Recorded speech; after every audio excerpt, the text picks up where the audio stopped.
de lo extremo de las dificultades a las cuales nos han sometido, y un pueblo que definitivamente ha logrado con su ingenio y con su sabiduría crear las alternativas para salir adelante. Y así han surgido, por ejemplo, los CLAP, así han surgido, por ejemplo, los consejos productivos de trabajadores y trabajadoras, y así estamos con la clase obrera del sector petrolero manteniendo con dificultades, obviamente, como se conocen, niveles incluso de producción, manteniendo abastecido el mercado interno de los combustibles. Tú me preguntabas sobre las licencias, estas primeras que le dieron a Chevron y que ya se han convertido en algunos contratos específicos firmados por el ministro del Poder Popular para el Petróleo, vicepresidente de Economía Tarek El Aissami, son unas primeras licencias, diría yo, porque en el caso de la empresa norteamericana Chevron, yo estoy seguro que no tiene ninguna razón para darle un tratamiento directo, distinto a otras empresas transnacionales de Europa, por ejemplo, Repsol, Eni, cualquiera sea de cualquier país.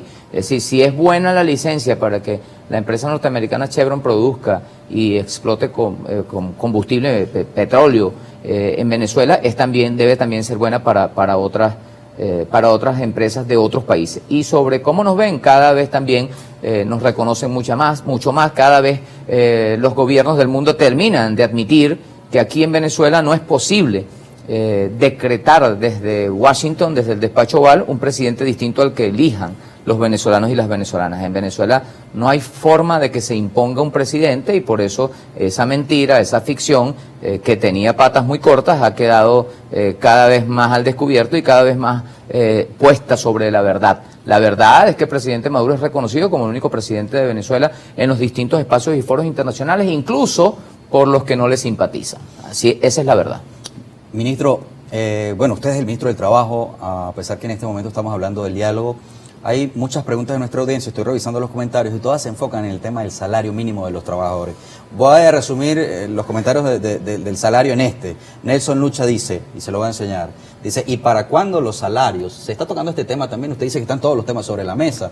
¿Es posible que haya un ajuste salarial dentro de una política planificada para los próximos meses o el próximo año que pueda beneficiar directamente al trabajador? Usted que toca esa área. Bueno, mira, el diálogo tiene que ver con todo.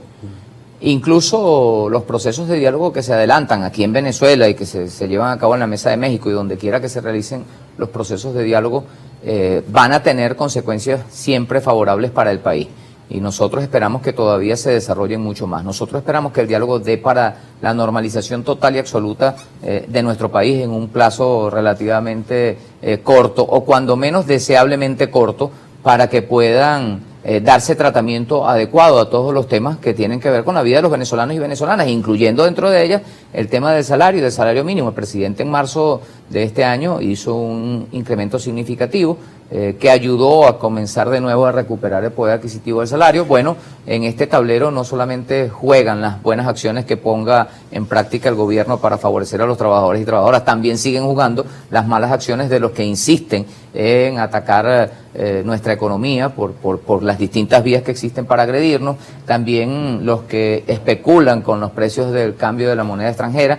Y nosotros, por fortuna, lo que sí tenemos es una clase obrera venezolana políticamente muy bien formada y clara, que entiende con precisión de dónde viene la agresión, que entiende con precisión quién ataca al salario y al poder adquisitivo del salario, y entiende también con precisión quién lo defiende y de la manera máxima posible lo mantiene, lo pone en valores que puedan ser adecuados para que tenga igualmente estabilidad nuestra economía. El presidente Maduro es un presidente que viene de la clase obrera, está afiliado a mi mismo sindicato, que es el sindicato del Metro, y esa es una garantía importante. Tener un presidente obrero en Miraflores significa que todo lo que pueda ingresar como riqueza para el país va a ser privilegiadamente asignado a la clase trabajadora venezolana, que produce día a día en medio de todas estas dificultades. Así que nosotros podemos estar bien tranquilos que si continúa este proceso de regularización, por ejemplo, de los factores de generación de riqueza, que entre otros es uno de los más importantes, podría ser la producción petrolera, si continúan estos procesos que permitan que nuestro petróleo no tenga que ser comercializado con descuentos como se obliga por vía de las sanciones, pues seguramente las finanzas públicas mantendrán ese proceso de recuperación, lo cual va a permitir que esa generación de riqueza pueda luego expresarse en una justa distribución de las riquezas, es decir, que el gobierno del presidente pueda seguir dándole atención a los problemas de los trabajadores y las trabajadoras, incluyendo los incrementos de salario mínimo que aquí, como se sabe, son cotidianos. Es decir, siempre la gente está a la expectativa de un anuncio de incremento de salario mínimo.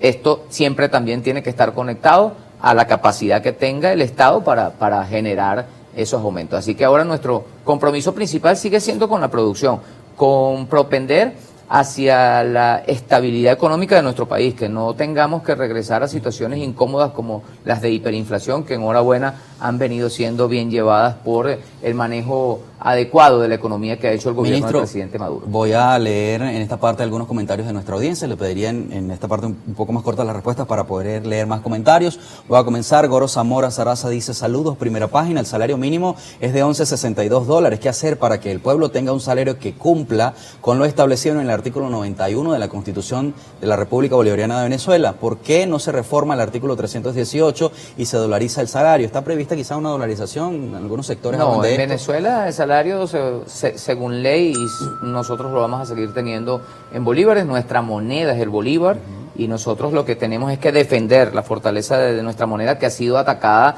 en época reciente de forma salvaje, diría yo. Otro comentario, Náufrago 27, ¿por qué en Venezuela cuesta que un trabajador público o privado tenga un salario digno y buenos beneficios? Eso se perdió. ¿Y por qué siempre los venezolanos de a pie salen perdiendo en todo? Pero los que están en el gobierno sí tienen buenos salarios y buenos beneficios. ¿Es así? ¿Tienen buenos salarios ustedes, ministro? Mira, la realidad es que en Venezuela ha costado mucho mantener el poder adquisitivo de los trabajadores, porque Venezuela está sometida a una agresión que no está sometido ningún otro país en nuestra región, en América, digo.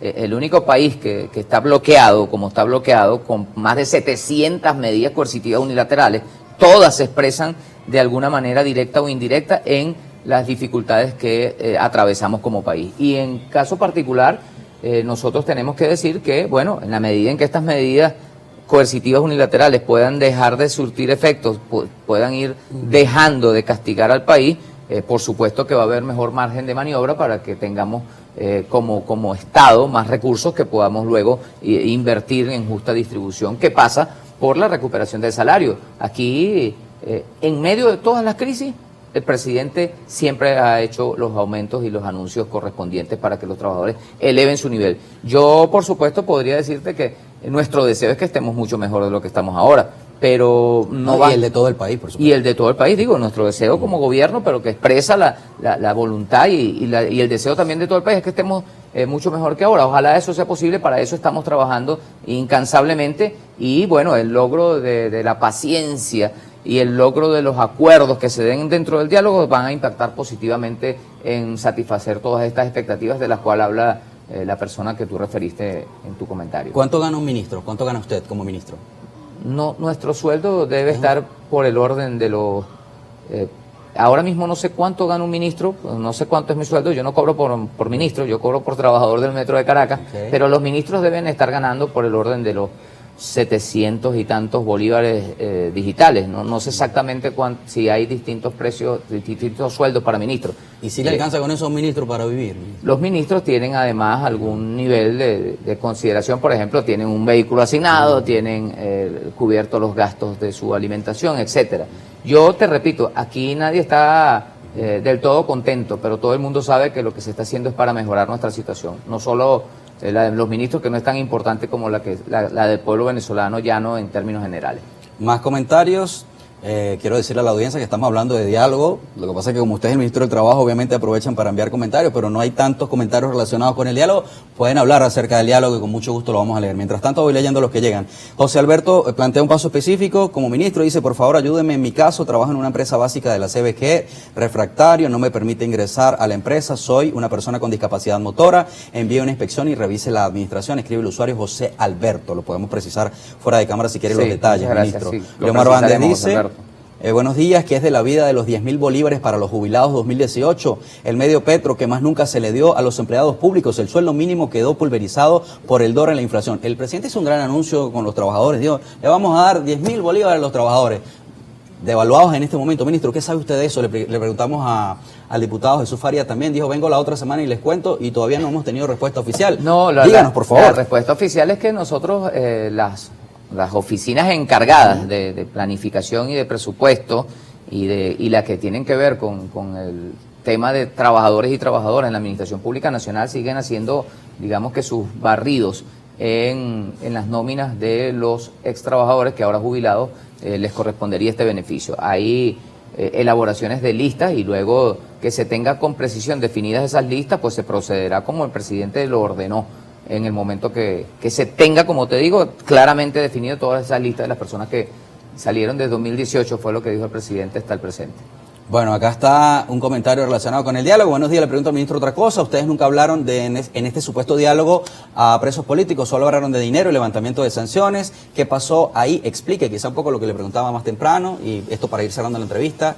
¿La Navidad puede alegrarle, o el diálogo puede alegrarle la Navidad a algunas familias venezolanas en este sentido Mira, específico? yo creo que con los acuerdos que se firmaron tenemos razones para estar contentos. Es decir, que haya firma de acuerdos es una buena noticia para el país. Y que estas firmas de estos acuerdos posibiliten otras cosas como las que estamos viendo es una buena noticia para el país. Que no estamos llegando a la totalidad de las conclusiones y a la totalidad de los acuerdos y que no se ha dado un abordaje general a todos los temas. Estos son procesos progresivos, no se decretan y llevan su tiempo. Yo sé que por nuestra parte estamos listos para seguir avanzando. Sin prisa pero sin pausa. El diálogo siempre será nuestro camino, siempre será nuestra alternativa.